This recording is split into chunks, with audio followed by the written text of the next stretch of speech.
What up, world? And chào my mập yukong hell peeps. Chào my ngu yukong ball brothers.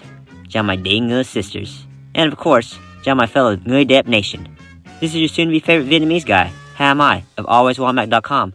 Want to rep your Viet pride in a one-of-a-kind dope-ass way? Swing through my site and soak the drip.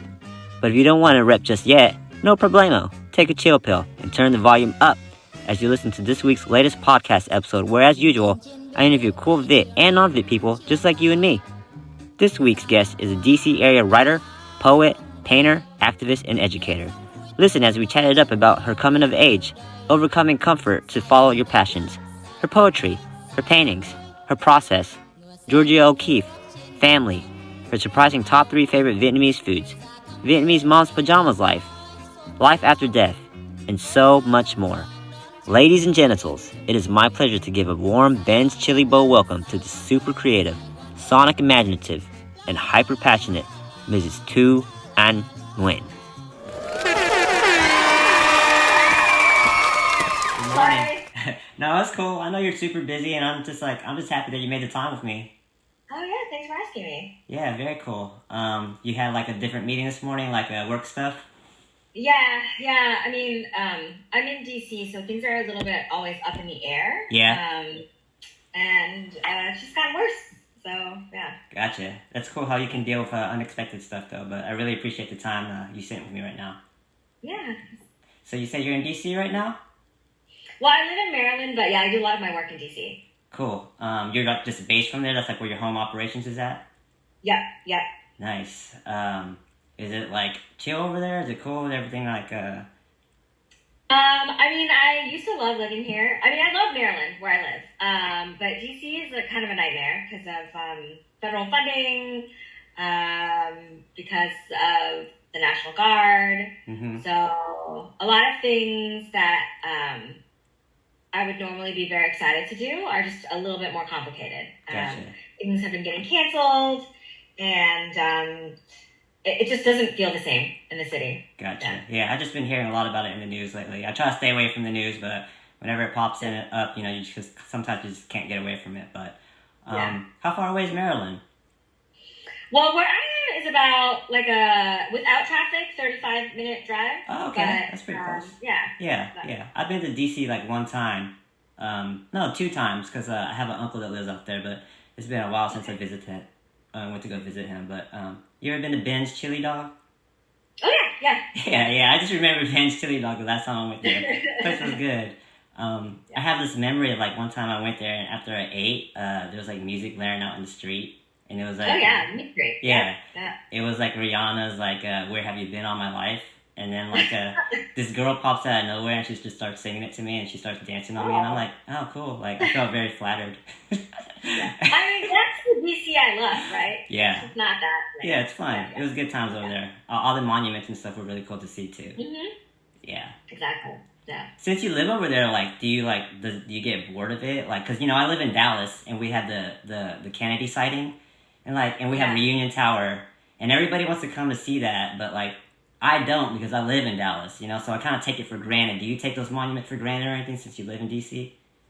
No, I mean, when friends come and tour, I'll do the monuments, like especially if it's family members. Yeah. But what I love is that people also want to see the museums, and they're all free. Yeah. And those exhibits change all the time, so I don't mind doing that at all. So usually, if they want to see monuments, I'll tag on some museums too. That's cool. And since you're an artist, you're always open to looking at museums, I'm sure. Exactly. Yeah.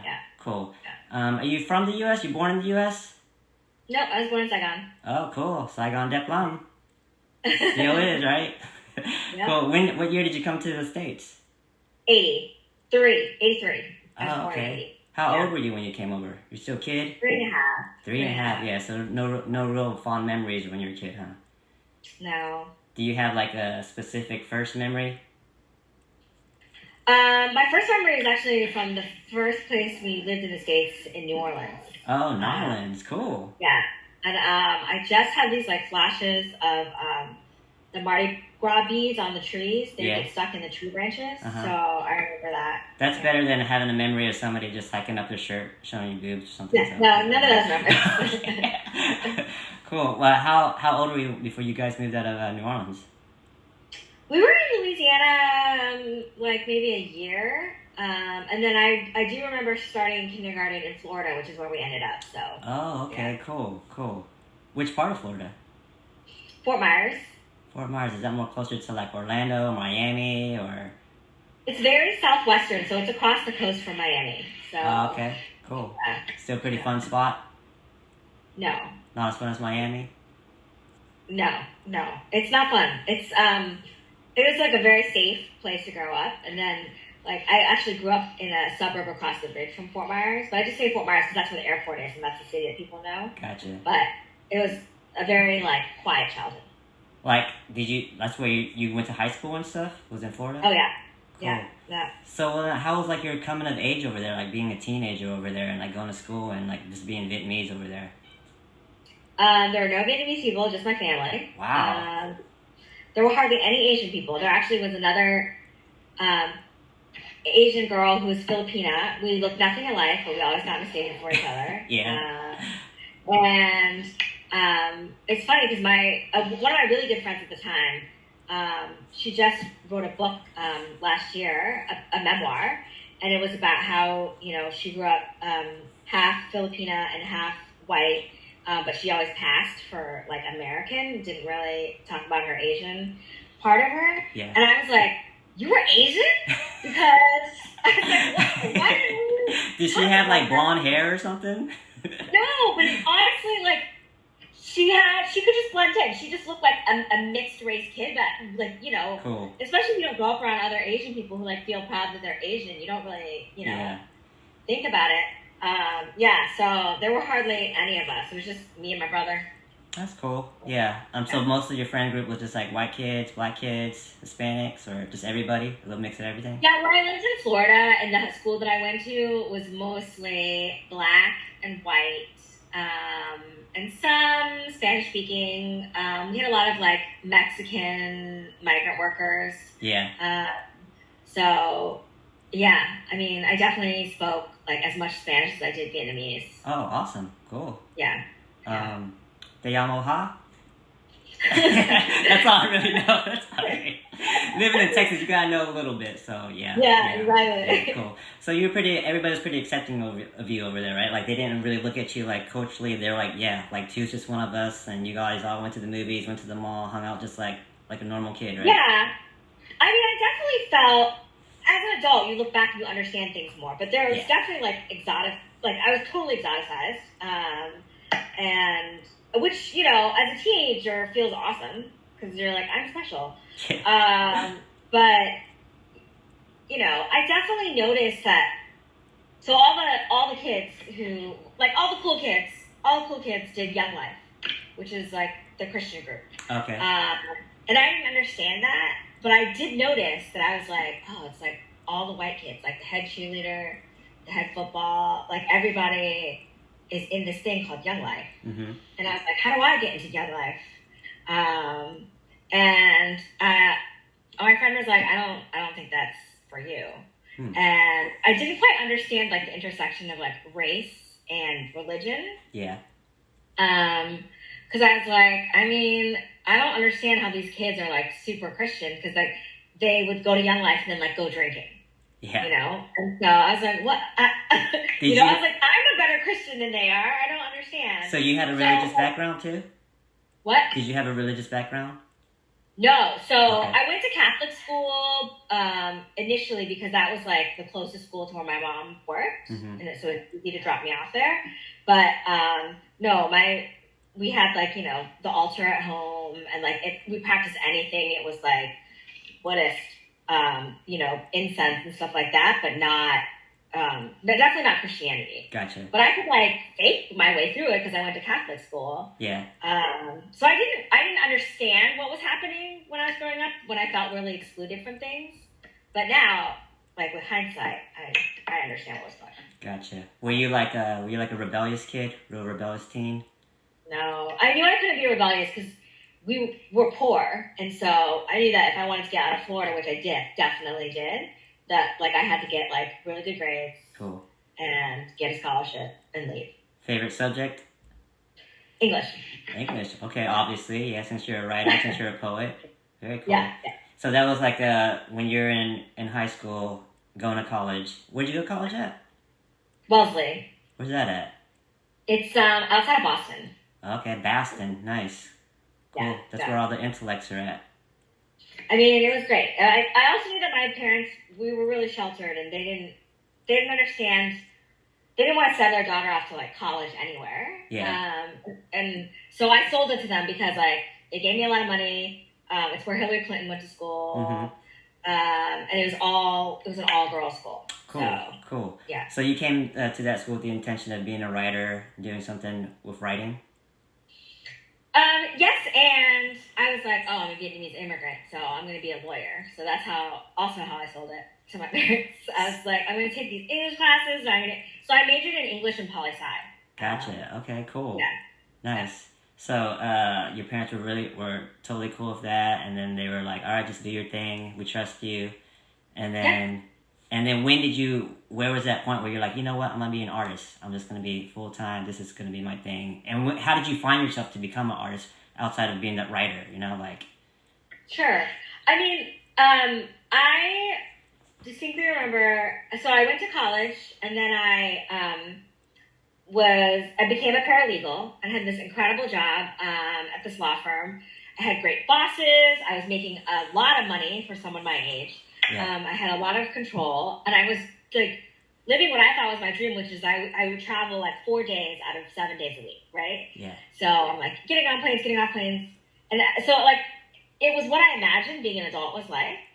But there was one night we were working on a case, and I hadn't been home, and it was cold, and it was in New Jersey, and it was like 1 a.m. in the morning, and the building we were in, the lights went out because, the buildings turn off at night. Yeah. And my boss looked at me, and she goes, work by the light of your laptop, too. And I was like, what? No. I was like, this job is not for me. That was the point? That was the breaking point right there? Yeah. Yeah. Because I was like, what? No, nothing. Because I realized that I didn't care about the work. Yeah. Even though I love the people that I work with. And it was a great life, but I was like, oh, actually, that's like not enough for me. How old were you at this point? What? How old were you at this point? Early 20s? I was 22. 22. Cool.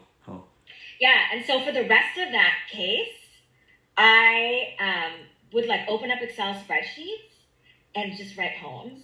Like I pretend to be doing like my documentation. You know what's awesome though is that this point hits you early. In your early 20s. Yeah. A lot of people just wait until they're like 30, 35. Yeah. It's too late, and then they're just stuck. So I think that's really awesome that you just like you have this pivotal point where you're like, you know what, this isn't for me.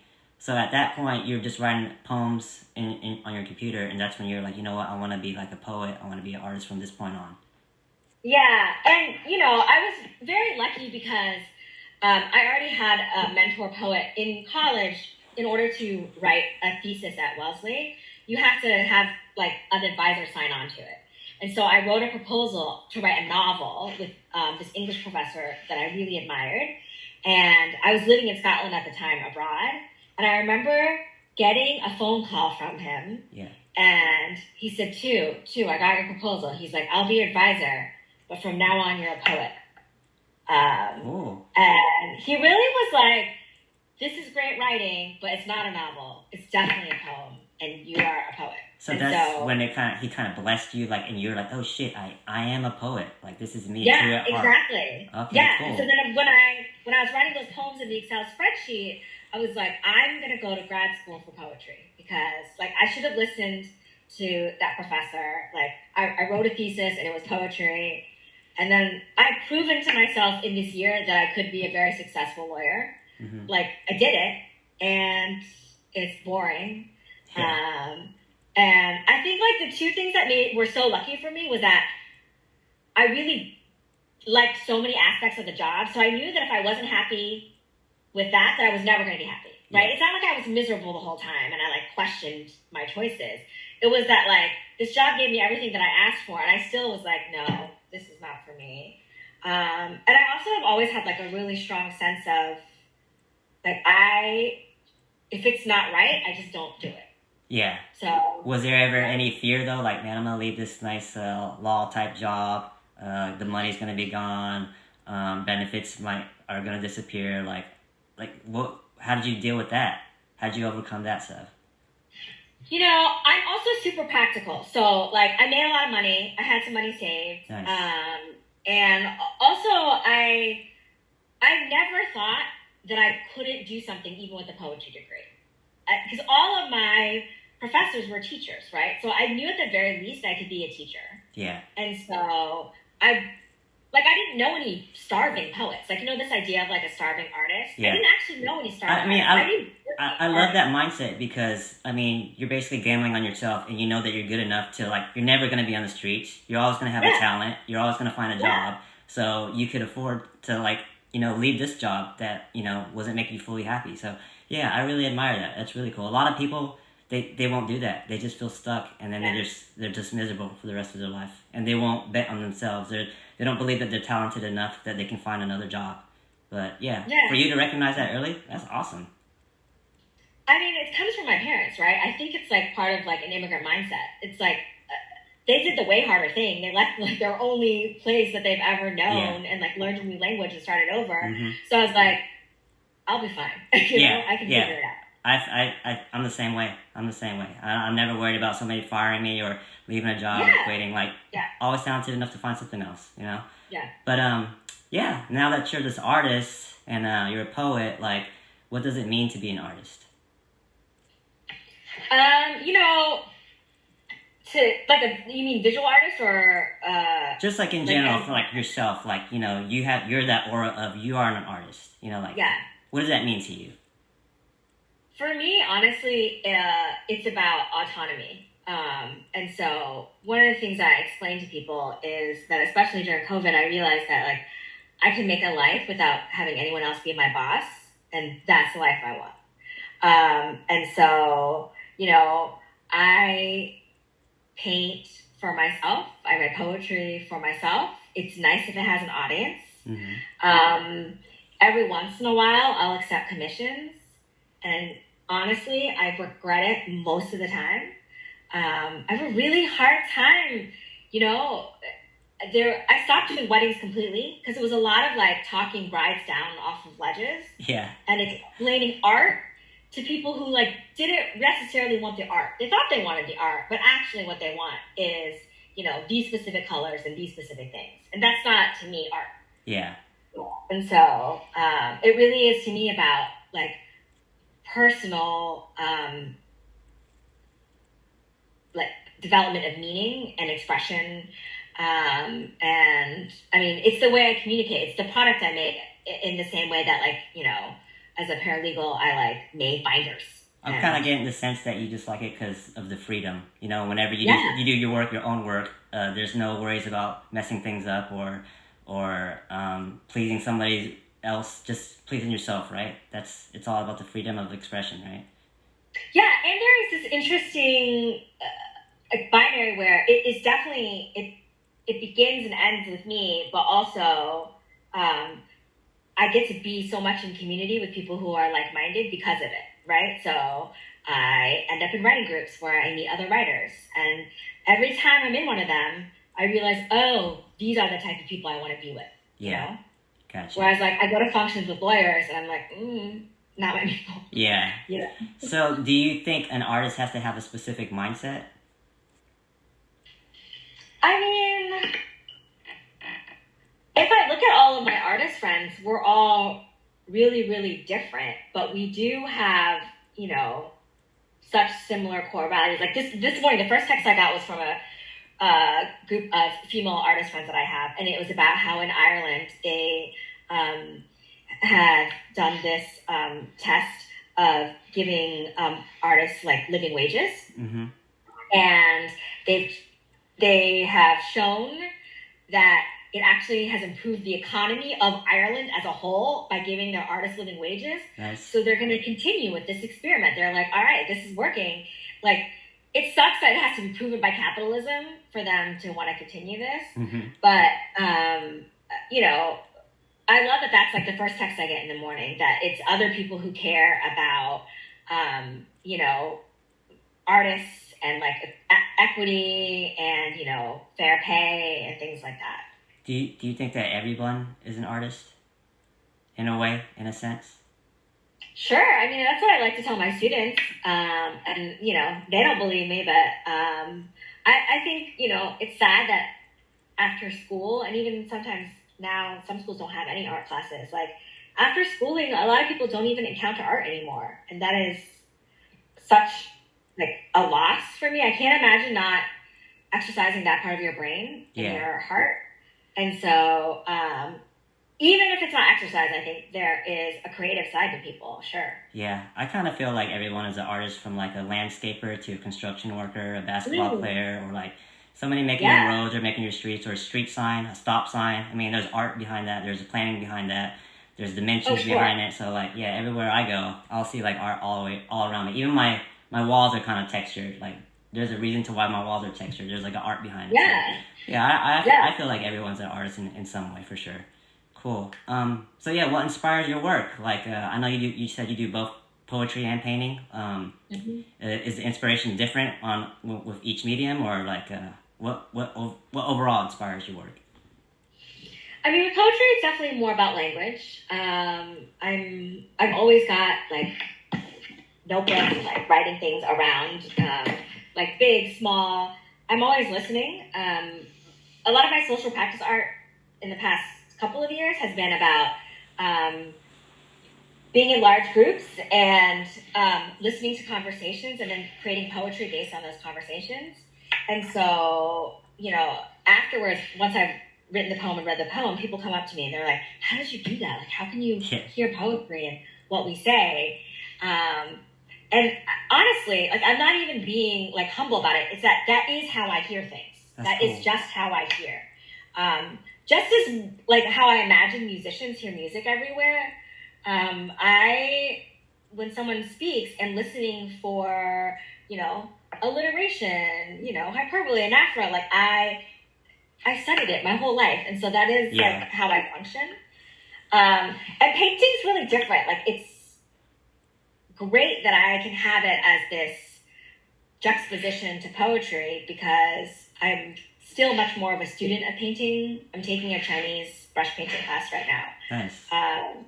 And I am still making a lot of discoveries in painting. Mm-hmm. And so that's nice to have as well, where as in poetry, I'm doing less discovering and more like practicing. Gotcha. Yeah. So with your poetry, you said it was mainly from conversations. Do you also like pull inspirations just from like just taking a walk in the street, hearing like hearing construction workers or hearing a bird chirp, and you can pull some inspiration from all that stuff too? Oh yeah, definitely. I went on our writing retreat in Philly this summer, and every day people were like, "What do you do during a writing retreat?" And I was like, "We would get up, take a long walk, write. Yeah. Take a long walk, write. Yeah. Take a long walk, That's write." good. It's basically clearing your mind too to set yourself to write. Yeah. Yeah, and it's the observations that we made while walking that ended up in a lot of my writing about that time. Yeah. You have to be living life in order to make art. So, whether that's, being outside to see the live, fresh flowers and like what's in nature to paint, or, coming across like there's this guy in my neighborhood who runs every single morning, no matter what. Yeah. But not fast, but just like, he's out there. Yeah. He's making it. And I'd say he's like in his 60s, 70s. Mm-hmm. And it doesn't matter the weather. And he's wearing the exact same outfit every single day. Yeah. And I see stuff like that and I'm like, well, that's a poem. You can pull inspiration from that. Cool. I'm just interested in like what is around me. I totally 100% agree with you that you gotta live life to make art, for sure. You can't. Yeah, you have to. You gotta get out, see different things, talk to different people. Yeah, for sure. I tried to write a poem myself. Can you critique it real quick? It's really quick. Do you want me? Yeah, just be honest, okay? You ready? All right, okay. Here we go. I'm kind of nervous. Here we go. Back to get wrecked. All respect to those who break their neck to keep their chicks in check. Cause some girls, they just sweat me majorly. And I don't know why. Your woman keeps texting me. She tells me that she needs me, cries when she leaves me, and every time she sees me, she squeezes me. Lady, take it easy. Hate to sound sleazy, but tease me. I don't want it to be that easy. What do you think? Does that have a title? It's called I Get Around. Oh. You know what? You know what, though? That's actually Tupac. I was just singing some Tupac lyrics for you. No, I was like... So, you want to know seriously, though, what one of my rules is for students? Yeah. No rhyming. No rhyming? Really? It's too easy. It's too easy. Too easy? You have to earn that. Gotcha. You have to earn that. Because I read some of your poems. And I was like, Yeah. these don't rhyme. I don't... Yeah. But it made me think more, and it made me, like, encompass it more. I was like, oh, wow, it's deeper. It feels like it has a deeper meaning. If I rhyme, you gotta pay real close attention. And it's usually like a slant rhyme with like at a couplet at the end, and I have to really mean it. And I mean that for my students as well. I'm like, you really gotta earn that. Yeah. You know? Because Did you start off rhyming? Because, you know, like, usually when people think poetry, they just think rhymes all of a sudden. But... Oh, I have very embarrassing like poetry that I wrote to crushes of mine in high school that all rhymed. Yeah. But it's like, especially when you become more well-read, you realize, like, why would I do that? Because Tupac already did it. You know, like, really famous poets already did it. Yeah. And so, unless I can do it as well as they did, unless it's, like, set to music, I'm not doing it. That's how we all grew up with poetry, though. That's what we know. You know, when you're a kid, you're reading Dr. Seuss and stuff, and you just think it's rhymes. But, yeah, it's definitely deeper than that for sure. Yeah. Yeah. Yeah, cool. So what's your process for painting? I know you kind of said a little bit of it earlier, and you're learning new techniques and stuff right now. But do you have like a process, and like how different is it from you in your writing? You know, when I write, it's really silent. I'm at my desk. I really have to have no distractions because I'm like digging through my brain. But when I am painting, I can have music on. I can have like a podcast in the background. Nice. It actually, because I feel less confident in my painting, helps me like forget my ego.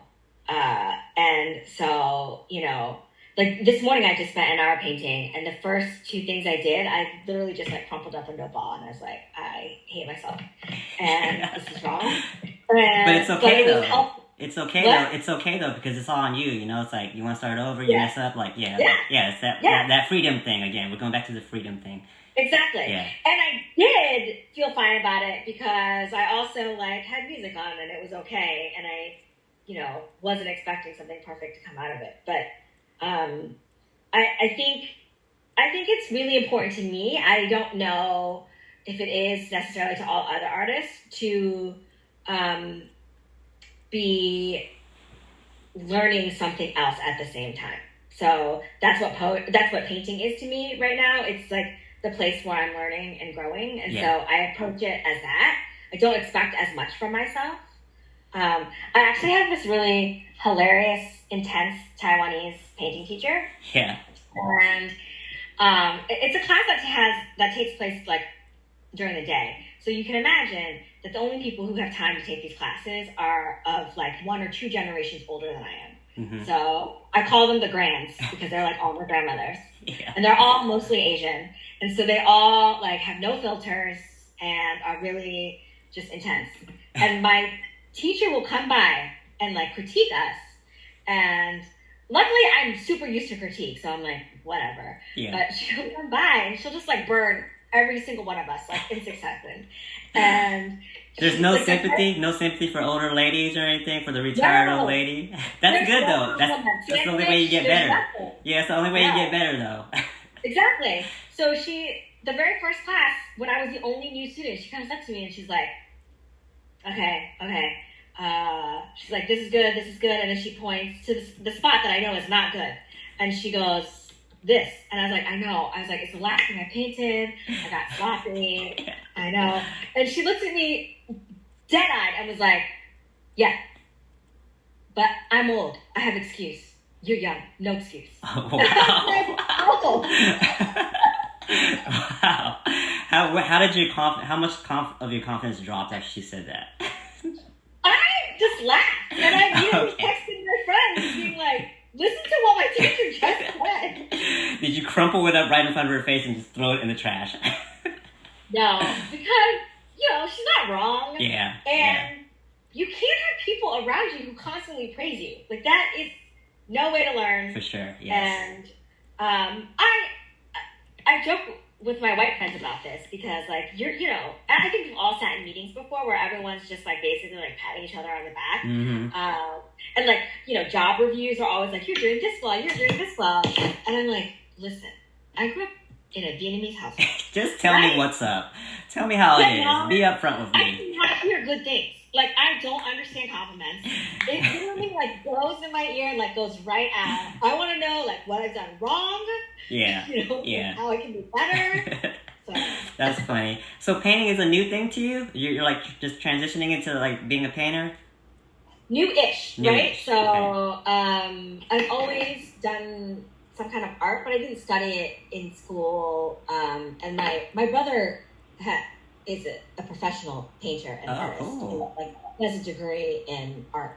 And so, definitely not me. But similar to how I was when I was really little, I've always just felt like if I want to do something, I'm going to do it. And I'm going to try really hard. So I think about 15 years ago, I really, from studying so much about writing, I really got into calligraphy. Oh, nice. And because I got into calligraphy, painting became a part of that study. Yeah. And so I've been painting for maybe a decade now, and then started to, like, take painting jobs and sell paintings in the past 5 or 6 years more. Yeah, I saw some of your stuff online. It's great. All the murals and stuff, all the typography work you do. I think it's awesome. And I see the majority of your work is like flowers. Yes, florals. Yeah. Is there a reason? Is there a meaning to the floral stuff? It is like the visual language I'm most interested in. It's where I find myself in nature a lot. And I've tried on and off to garden, and I realized, like, I'm not interested in anything but flowers. That's awesome. That's cool. Do you remember there was like a female painter? Her name was Georgia O'Keeffe. O'Keeffe, yeah. Yeah, and she painted a bunch of flowers, but it was like the deeper meaning was like it was like woman sexuality. Yeah. So all of her flowers just look like coochies. That's what it. Yeah. So I try to look at some of yours. Female genitalia. Okay, yeah. Because I was looking at yours, I was like, I wonder if there's like coochies in here. But yeah, it looked pretty clean to me. So yeah, it was just flowers. I'm very fascinated by the historical and cultural, like, significance of flowers. So when I work with clients, or when I used to work with clients, and I do it less and less now, I was very interested in hearing about, like, why certain flowers matter to them and to their culture. And I, like with Chinese brush painting, we've been painting chrysanthemums and peonies, like flowers that are really important to Asian culture, which I also happen to find really beautiful. And so I'm not sure if I find them beautiful because they're Asian, right? Yeah. Or, like, how did that happen? How is that part of my, like, body of work? Like, why do I like it so much? I'm interested in trying to, like, figure that out. Cool. Yeah, I love it. I think it's beautiful. Your work looks great. Do you have a piece of artwork you feel is your most influential, like whether it's poetry or painting? I've loved the times when I've been able to do both. So in DC, I had an exhibit at a gallery that was both floral paintings and those conversation poems that I told you about earlier. So the gallery had my floral paintings on them, and a big floral mural. And then scattered throughout the mural were the bits of poetry that I wrote about conversation. Cool. So you intended it to, like, they both kind of go together? Yes. Oh, very cool. And so, one of my most recent jobs last year at the museum in Bend, Oregon, was at the High Desert Museum, was writing poetry based on conversations. And beforehand, I painted florals that were from High Bend, Oregon. So I talked to the museum a lot about what florals represented their area. And so all of my poems then were written on those postcards that I painted. Oh, nice. So I really try to make poetry something that people can take home with them, to feel like, it's theirs. Yeah. And so any way I can introduce my art into that, I try to. Would you say that's your favorite piece too? Yeah, doing work like that is some of my favorite. Yeah, I did a similar thing at the University of Michigan Art Museum of Modern Art, UMA there, where it was, again, it was actually all the three things I love to do most. It was my paintings on cards there, and then I went to there, and so I got to publicly perform my poems as well. Oh, nice. Because poetry is meant to be heard, right? It's performance art. Yeah. And so when I get to do the painting, write the poem, and perform the poem, that sounds exhilarating. Her dream. That's a full-fledged artist aura on one, boom right there. That's kind of cool. Yeah, that's all the things that I want to do. But it's, especially with funding now, it's even harder. But do you have your own favorite, all-time personal favorite piece that you've worked on? Favorite poem? Just favorite art piece that you ever created. That's so hard. It's like picking a child. I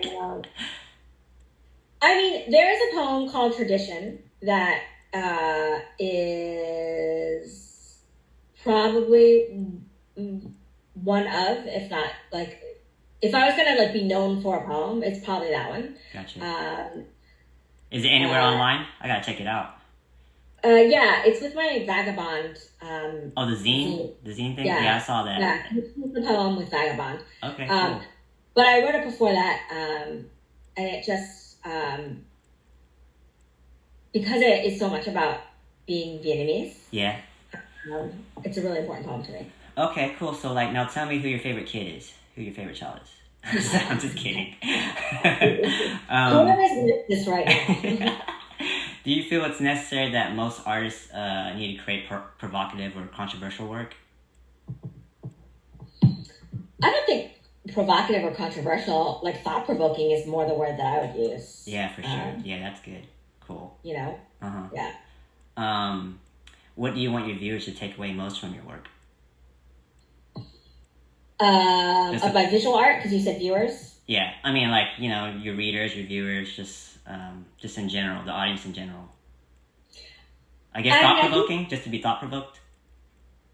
Thought-provoked, but I mean, the ultimate goal, the one that, makes me feel so good and lucky is if there is some sense of awe, some sense of wonder. Yeah.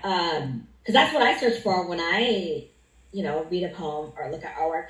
If it leaves me with a question, or, somehow this thing that is so outside of me and wasn't created for me specifically resonates with me. Yeah. That's incredible. To where you think about it the rest of the day before you go to sleep. Yeah. You wake up in the morning, you're still thinking about it. Yeah, I like that. Yeah. To recognize yourself in something that wasn't made for you, I think is magic. That's very cool. Do you like writing artist statements or museum labels? No, I hate them. I never understood those. Yeah. It's horrible. Because you know how sometimes a museum label can get really detailed and really out there, but why can't it just say hey, I was bored and I wanted to try something different today? It's such word salad. Yeah, it is. Terrible. Why do we have to do them though? Yeah. Can you make one that just says I was bored today, so I tried doing something new? But that speaks to what I was saying before. That stuff is to be consumed, right? It's for the consumer, and that's not why I do art.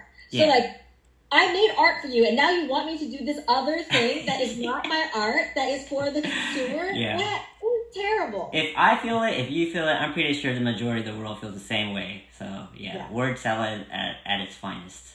But maybe that's the artwork in itself, though. It's like. Not mine. So yeah, did you tell me if you like painting or poetry more? You like poetry more, right?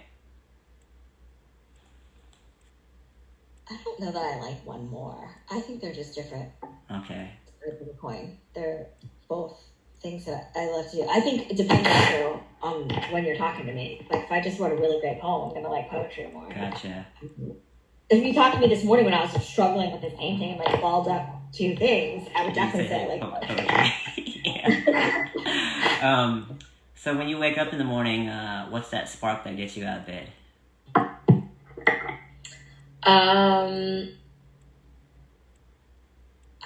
I'm always looking for a story, to hear a good story, to tell a good story, to be part of a story. And so, like, honestly, sometimes I wake up and I'm like, oh, I had a dream and I want to write it down, you know?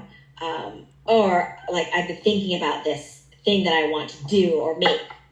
And so that's cool. Yeah, that's deeper than me. I usually just wake up because I need to take a piss. So, yeah. Nope. What's the most serene, most beautiful, most stress-free memory that you ever had in your life so far? There is this incredible nature reserve called Little St. Simon Island. It's one of the barrier islands of Georgia, and it's really hard to get to. You can only get there by boat. But there is a stretch of the beach there that is the end of the island. You're literally standing there, and you're surrounded by water, so it feels like you're at the end of the world. Wow. It's in Georgia? Yeah. Really? I never even heard of it. How did you even find this place? I have a friend who is a climate scientist, and so he finds all these kind of like special magical places. Was it really secluded? Nobody was there? It was just like... It was just us because we're the only ones willing to get up in the morning. Being a morning person is so much my personality because and that's part of like when you say like what gets you up. I want to be like in a quiet place, and so that morning he and I got up to watch sunrise, which means we got up early, and you have to bike through the jungles of this island, past literal actual alligators all over. Really? Yeah. That sounds awesome. I need to go. Yeah. I need to look this up and go. Very cool. You could spend like a whole day there. Is it like a tiny island, or like can you walk the whole thing? It's very, very tiny, but you have to because it's a nature preserve, so you have to book passage there. Gotcha. Yeah. What's the boat ride like? Is it like a rowboat or something, or? No, it's a boat. Oh, okay, cool. Nice. I got it's enough to fit you and like whatever guests there are and luggage. Yeah. Well, what's your most attainable paradise? Like, something that's really simple to you that just calms you down, relaxes you, and you just love being in that moment. Like for example, for me, it's just like my whole house is clean, and like I got the dishwasher running, the laundry machine's running, I got the fan going, and I'm just watching a good movie with a pizza and a cold cup of water. Like that's like my very obtainable, easy paradise. What's yours? Yeah. It's actually in my office. Nice. Behind me. It looks nice. I like all the greenery. Yeah. Lots of plants. My brother's, all the art in my house is either mine or my brother's. Cool. And so like, there's a really beautiful illustration back there that he did for us. That was me and him and my cousin. We all grew up together as restaurant kids in Florida, and so it's us there. So I like to be surrounded by like really beautiful things. Yeah. House is quiet. I'm alone. There's fresh flowers, and it's perfect. Nice. I didn't talk much about your family earlier. Was your parents artists too? You and your brother are artists. So does that mean like your parents were too? In a way. So my mom was a custom ballroom dance gown designer. Oh, nice. Yeah. So she was like a master seamstress in Vietnam, and so she came to the United States and got this job making ballroom dance gowns, and she did it her whole life. That's awesome. So that was her art.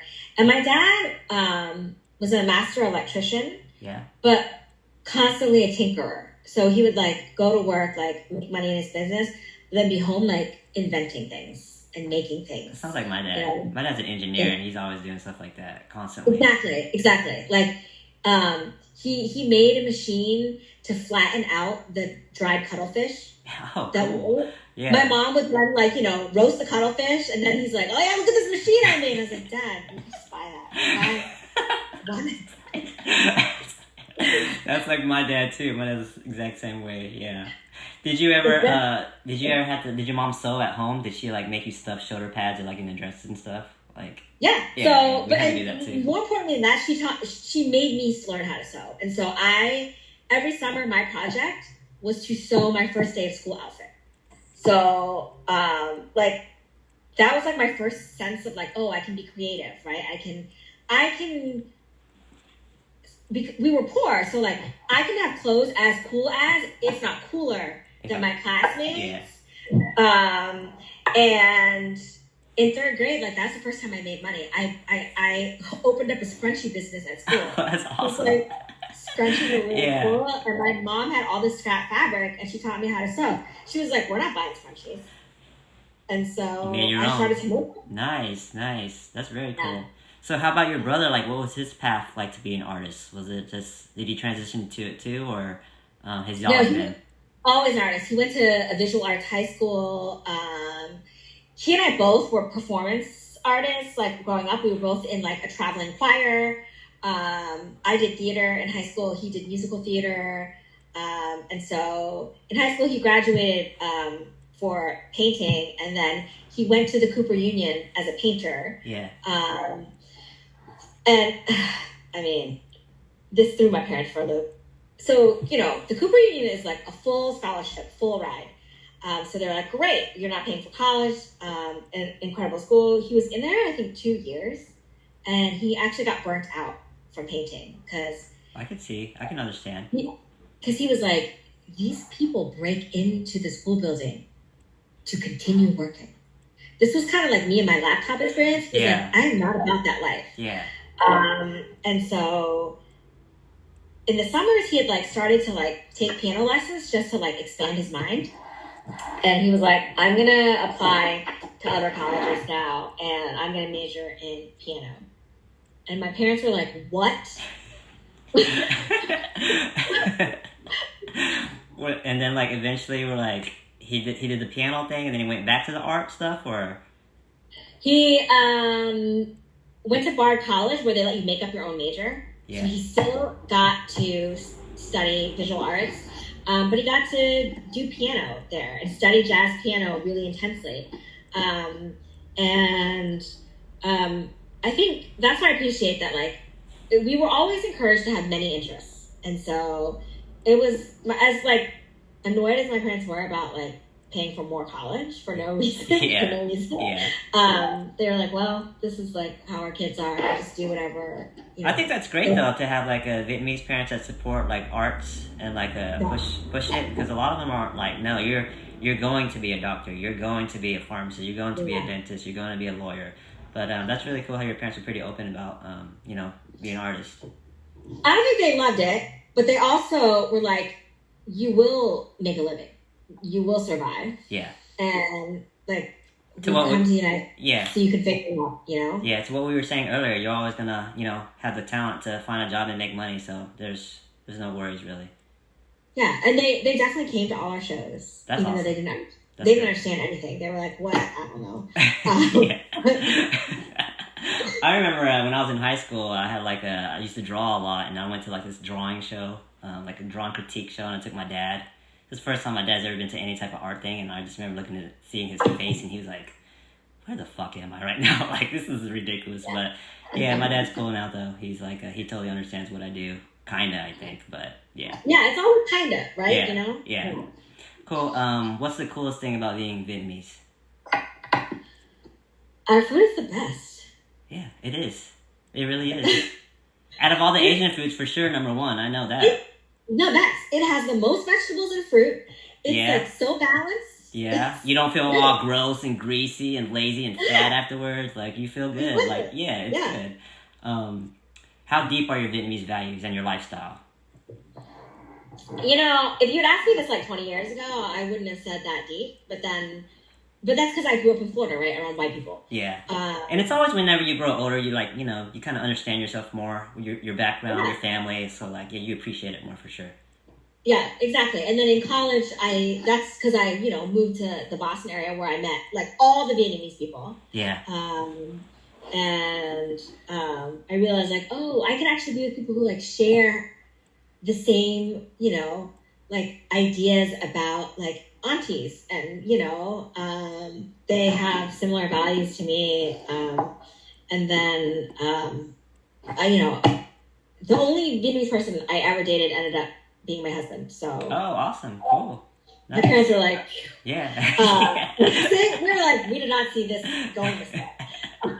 That's cool, man. Vietnamese dudes are awesome. They're great. But I didn't know any until I went to college, Yeah. So that's, like, people ask me, because, people who grew up with me were like, well, you didn't date Asian guys. I was like, where were Asian guys? Like, show me an Asian guy that I grew up with. Cool. Yeah. Back to the food stuff. What was your favorite Vietnamese food? That's a really close tie between canh chua and bánh xèo. Oh, okay, cool. My mother-in-law loves bánh xèo. She tears bánh xèo up like real crazy. Yeah. Canh chua though, yeah, that's really good. That's really good. But I'm always hearing, the typical pho. I'm always hearing the typical bông bò way. But canh chua, yeah, I actually kind of feel it's underrated, actually. I love canh chua. Yeah. Because again, it's got the fruit and the vegetable. Yeah, it got the pineapples in it. Yeah, you get a little bit of that sour, you get a little bit of that sweet, some of that tang. Yes. A little bit of that salt. Yeah, with the fish. Yeah, dude, very good. Now I want some canh chua right now. No one would ever let me say that pho is my favorite food, because I basically turn all other soups into some kind of canh chua by using all the limes. Like, I collect other people's limes and put it into my pho. Well, what about your top three favorite Vietnamese foods? We got canh chua number 1. We got bánh xèo number 2. We need one more. What's that third one? I mean, honestly, I love fruit. I really love phu sữa, and I've only had it in Vietnam. What is it? It's like breast milk fruit. What? I never heard of this before, ever. Because you can only get it in Vietnam. Really? Yeah. So it's just like a milk? Yeah. You basically open up this fruit, and it's so milky and delicious. Wait. What's this fruit look like? Look like a titty? It's got like a brown. It kind of looks like a kiwi-ish. Huh. I never heard of it before. What was it called again? I gotta write this down. Bú sữa. Bú sữa? Like suck milk? Yeah. Really? Okay. Yeah. Okay, I gotta look this up, dude. Yeah, I'm interested now. Huh. It's so good. It's just milk, though. It's milky. It's a milky fruit. Interesting. Huh. Yeah. Okay, cool. It's kind of like that fruit that has the 10 million black seeds in it. Kiwi? No. The Vietnamese fruit. Dragon fruit? It's kind of like mangao. It's kind of like okay, mangao. Yeah. But it doesn't have all the seeds in it. Interesting. But it's definitely more milky. You know what? You are an artist if your top 3 foods is going to be canh chua number 1 and bố sữa number 3. I know. My dad, his main refrain was like, "You're a pain in the ass." Why? What about your favorite Viet cultural oddity besides those 2 foods that you just mentioned? So, for example, keeping sewing supplies in a cookie tin, or squatting on a street corner and smoking, like a random Vietnamese oddity that It's hard because I don't think that we're odd, but I. You don't think you're odd? Just a little bit, a tad bit. I do think it's funny that my mom wears matching Vietnamese pajamas. Oh yeah. Like my mom does too. Yeah, for sure. That's definitely a Vietnamese mom thing. That's a Vietnamese mom thing. But yes, you're a mom too, though, right? Do you do that too? Low key. No, and I'm waiting for the day that somehow it's gonna click in me that that's what's gonna happen. You just transform your sweater into a silky Vietnamese pajama. Yeah. I'm always like, is it now? Is it happening yet? Oh crap! Well, because that, and there is going to be an age where I'm gonna never cut my hair again, right? And it's gonna be in one bun for the rest of my life. And it hasn't happened yet, but this is what I know from all of my, grandmas and aunties and things, is that you wear the matching. And this is my thing. I'm like, Mom, why do they still only make them out of polyester? Can they be made out of a non-synthetic fiber, please? Does your mom dye her hair, or does she let it go gray? She let it go. Oh, really? Okay, cool. My mom's at that. She's on that point right now. She's letting it go. But she used to diet like way too much to the point where it's My like mom did burnt too. orange. Yeah. Yeah. She used to diet all the time, and we grew up in the age of like nonstop perms. Oh, yeah? So, perm city, like all the time. Are you going to let your hair go gray too when you get super old? I might, but like the artist in me always like, I usually have it like some like form of pink for like a lot of the year. Like it's grown out now, but like I'm due for another dye in like a month. Let's go with green next time. Match the room vibes. No, it's the Vietnamese hair. It doesn't take that color well. Cool. Favorite Vietnamese artist I should look into? Any other Vietnamese artists?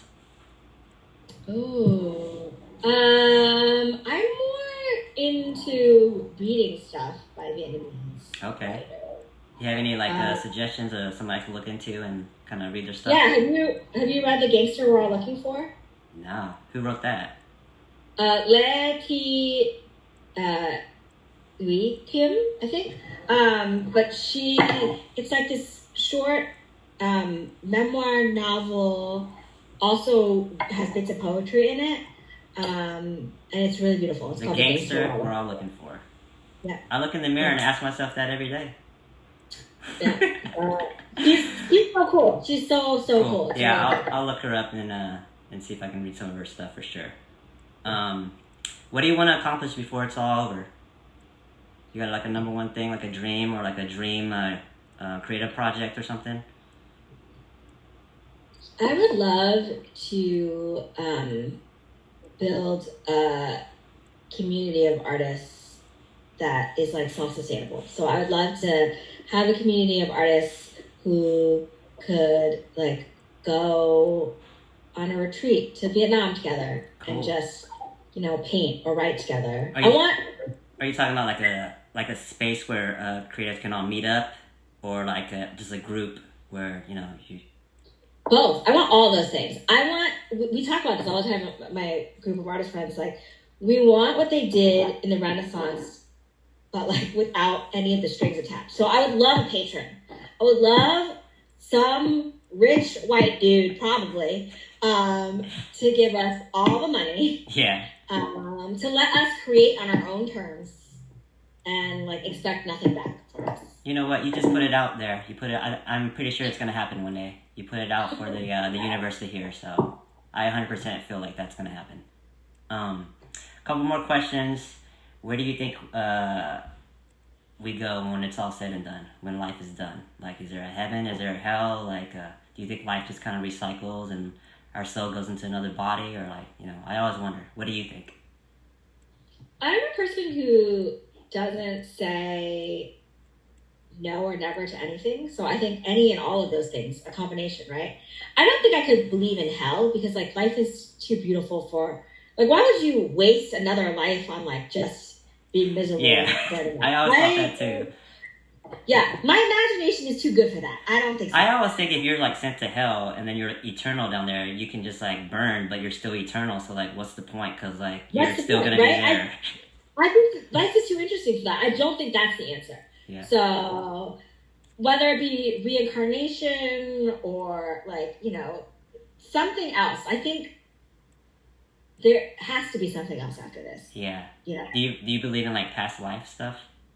Like you had a life before yours and there was a life before that one and like so on and so on? I mean, sure. Yeah, right? I mean, we don't know though, but like sometimes I'll think that, but like when I go, like I'll probably live another life, but I don't remember this life, but my soul is still alive and like, yeah. Why not? Yeah, why not, right? Cool. Yeah. And last question, any exhibits coming up soon? I just finished a mural on 16th Street in DC in front of a school. Nice. Well, the artist that hired me to do it is actually finishing it up. What was that? Yeah, I finished work on that. What was that? You kind of cut out when I heard you say that. It's a mural on 16th Street in DC in front of a school. Cool. What was the subject? Is it like floral? It's for a school, and it was through a DC grant, and so it's just like really colorful. How they create wide curbs, so it's safer for students and bikers. Yeah. It's one of those big curb cut lanes. But the city has this project to make things like that really beautiful. And so it was an honor to be able to work on that. And every day that we worked on it outdoors, people would stop. And as the mural could progress, they would, say like, oh, thank you so much. It's so beautiful. Thanks for doing this for the city. So it's nice to be a part of something that is both useful and, I hope beautifies a space that people have to. That's cool. And the community for sure. Yeah. Yeah. So it's up right now? Yeah, and it should be finished in a week. Yeah. Oh, awesome. Very cool. You know what? I could sit here and ask you questions all day. I love picking that artist's brain. There's a lot of stuff that I didn't get to, but I know that your time is limited. And but I really appreciate it. I think it's really cool. And just to meet other Vietnamese artists, that's cool. Yeah. Awesome. So hopefully this meeting was funner than the one before this one. But I hope you enjoy the rest of your day. And maybe when I come to DC, we can go to Ben's. Yeah. Yeah, sound good? Cool. Yeah. Awesome. Cool. Thank you, Thu. I appreciate it. Okay. You're welcome. Yeah. Have a great day. You too. All right. Bye. Bye. If you enjoyed today's podcast and would like to be a future guest, email me at walmak.podcast@gmail.com. While you're at it, like, subscribe, comment, share, and follow. And don't forget to check out Thu and her work at thuanhnguyen.com. That's thuanhnguyen.com. And give her a follow on IG at thuanhpoet. Until next time, peace, love, and do my mic.